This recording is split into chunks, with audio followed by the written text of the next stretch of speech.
ଆଜି ପୁଣି ଆଉ ଗୋଟେ ଇମ୍ପୋର୍ଟାଣ୍ଟ ଭିଡ଼ିଓ ମଣିଷର ପ୍ରକୃତିକୁ ନେଇକି।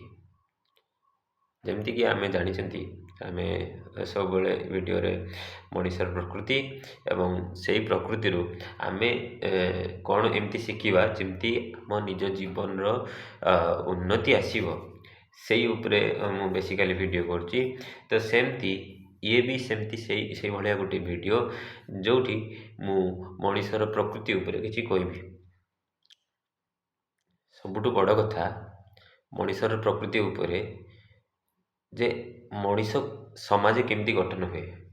ମଣିଷ ସମାଜ ଅନ୍ୟମାନଙ୍କ ସହିତ ଭାବର ଯେଉଁ ଆଦାନ ପ୍ରଦାନ କୁହନ୍ତି, ଯେଉଁ ଟ୍ରାଞ୍ଜାକ୍ସନ୍, ଗୋଟେ ମଣିଷ ଆଉ ଗୋଟେ ମଣିଷ ପାଇଁ କ'ଣ କରୁଛି, ତା ବଦଳରେ ସେ ଅନ୍ୟ ମଣିଷଟା ପୂର୍ବ ମଣିଷ ପାଇଁ କ'ଣ କରୁଛି, ଏମିତି ହେଇ ହେଇ ପୁରା ମଣିଷ ସମାଜ ଗଠନ ହେଇଥାଏ। ଗୋଟେ ମଣିଷ ଆଉ ଗୋଟେ ମଣିଷ ପାଇଁ କିଛି କରିବ, ପୁଣି ସେ ମଣିଷ ପୂର୍ବରୁ ଥିବା ମଣିଷ ପାଇଁ କିଛି କରିବ, ଏମିତି ଚାଲେ। ବର୍ତ୍ତମାନ ଓଡ଼ିଆରେ ଗୋଟେ ଢଗ ଅଛି ଯେ ପେଟ ପାଇଁ ନାଟ। ଇଏ ମଣିଷ ସମାଜ କେବଳ ଗୋଟେ ଜିନିଷ ପାଇଁ ଚାଲୁଛି, ପେଟ ପାଇଁ। ଯେଉଁ ଲୋକ ଆମ ଜୀବନକୁ ବଞ୍ଚିବାରେ ସାହାଯ୍ୟ କରୁଛି, ତା ସହିତ ଆମର ସମ୍ପର୍କଟା ନିବିଡ଼ ହେବାର ଚାନ୍ସ ବେଶୀ ଥାଏ।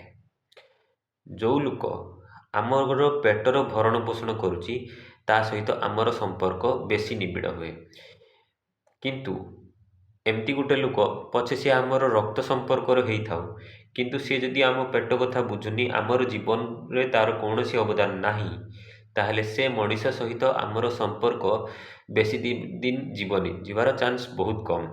ସେଇ ଜାଗାରେ ଏମିତି କେଉଁ ଗୋଟେ ଲୋକ ଯାହାର ସହିତ ଆମର କୌଣସି ପ୍ରକାରର ରକ୍ତ ସମ୍ପର୍କ ନାହିଁ କି ଦୂର ସମ୍ପର୍କୀୟ ବି ହେଇନଥାଉ, କିନ୍ତୁ ଯଦି ସିଏ ଆମର ପେଟ କଥା ବୁଝୁଛି, ତାହେଲେ ଦିନେ ନା ଦିନେ ଆମେ ତାକୁ ଆଜି ନହେଲେ ବି କାଲି ତାକୁ ଖୋଜିବା।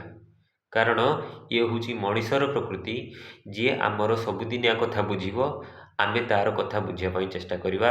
ଏହା ନୁହେଁ କି ଯିଏ ଆମର କିଛି ବୁଝୁନାହିଁ ତା କଥା ବୁଝିବା ପାଇଁ। ଏଇ ପ୍ରକୃତିରୁ ଆମେ ବହୁତ ବଡ଼ ଜିନିଷ ଶିଖିପାରିବା ଯେ ଆମେ କୌଣସି ମଣିଷ ଏମିତି ଗୋଟେ ଯିଏ ଆମ ଜୀବନରେ ଅଛି, ଯଦି ତା'ଠୁ ଆମେ ନିଜକୁ ମୁକୁଳେଇବାକୁ ଚାହୁଁଥିବା, ଆମେ ତା ସହିତ ଜବରଦସ୍ତି କରିବା କୌଣସି ଦରକାର ନାହିଁ। ଆମେ ଖାଲି ଏତିକି ମନେ ରଖିବା ଦରକାର ଯେ ସେ ମଣିଷଟା ଆମ ଜୀବନରେ କ'ଣ ଖରାପ କରୁଛି, ଆମର କ'ଣ ଖରାପ କରିଛି। କିଛି ଖରାପ ଆଉ କିଛି ଭଲ କରିଥିବ, ପୁରା ଖରାପ ହେଇନଥିବ କି ପୁରା ଭଲ ହେଇନଥିବ। ଆମେ ଯଦି ଚାହୁଁଥିବା ଯେ ସେ ମଣିଷଟା ଆମ ଜୀବନରୁ ହଟିଯାଉ, ଆମେ ଖାଲି ଏତିକି ମନେ ରଖିବା ଦରକାର ଯେ ସିଏ ଆମର କ'ଣ କ'ଣ ଖରାପ କରିଛି, କ'ଣ ଭଲ କରିଛି ତାକୁ ମନରୁ ପୋଛିଦେବା। ଧୀରେ ଧୀରେ ସେ ମଣିଷର ଭ୍ୟାଲୁ ଆମ ଜୀବନରେ କମିଯିବ। ଯେତେବେଳେ ସେ ମଣିଷ ଜାଣିବ, ଯାହା ହେଲେ ବି ଆଜି ନହେଲେ ବି କାଲି ସେ ଜାଣିବ। ଯେତେବେଳେ ଜାଣିବ ଯେ ତା'ର ଭ୍ୟାଲୁ ଆମ ଜୀବନରେ କମି ଗଲାଣି, ପୁରା ଶୂନକୁ ପଳେଇ ଆଇଲାଣି ତା'ର ମୂଲ୍ୟ ଆମ ଜୀବନରେ, ସେତେବେଳେ ସେ ପଶ୍ଚାତାପ କରି ରିଏଲାଇଜ୍ କରିବ ଯେ କ'ଣ ଏମିତି ହେଲା ଯେଉଁଥିପାଇଁ କି ତା'ର ଭ୍ୟାଲୁ ଆମ ଜୀବନରେ କମିଗଲା। ଆଉ ସିଏ ବି ଯେତେବେଳେ କଥା ଜାଣି ଧୀରେ ଧୀରେ ଆମ ଜୀବନରୁ ପଳେଇଯିବ, ଜବରଦସ୍ତି କରିବା କିଛି ଦରକାର ବି ନାହିଁ। ତ ଇଏ ମଣିଷର ପ୍ରକୃତି ଗୋଟେ ବହୁତ ବଡ଼ ଜିନିଷ। ଯଦି ଆମେ ଜାଣୁଛନ୍ତି, ଆମେ ଅନ୍ୟମାନଙ୍କଠୁ ବହୁତ ଡିଫରେଣ୍ଟ ହେବା। ତ ସେଇଆ ହିଁ ମୋର ଏମ୍, ଆଉ ସେଇ ଏମ୍କୁ ନେଇକି ମୁଁ ଚାଲିଛି।